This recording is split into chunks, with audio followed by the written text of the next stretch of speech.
بسم اللہ الرحمن الرحیم۔ رسول پاک صلی اللہ علیہ وآلہ وسلم نے فرمایا، تم اللہ سے ایسی حالت میں دعا کیا کرو کہ تم قبولیت کا یقین رکھا کرو اور یہ جان رکھو کہ اللہ تعالیٰ غفلت سے بھرے دل سے دعا قبول نہیں کرتا۔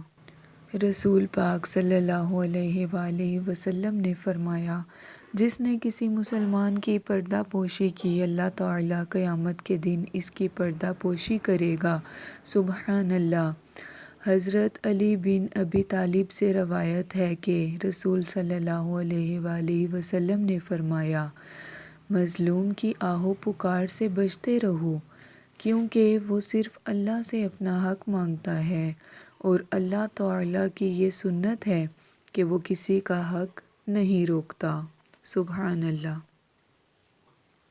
رسول صلی اللہ علیہ وآلہ وسلم نے فرمایا، قیامت کے دن اللہ کے نزدیک خبیث ترین وہ میاں بیوی ہوں گے جو خلوت اختیار کریں اور پھر ان میں سے کوئی ایک دوسرے کی راز بات لوگوں میں ظاہر کرے۔ استغفر اللہ۔ اللہ پاک ہمیں ان تمام احادیث پر عمل کرنے کی توفیق عطا فرمائے۔ آمین۔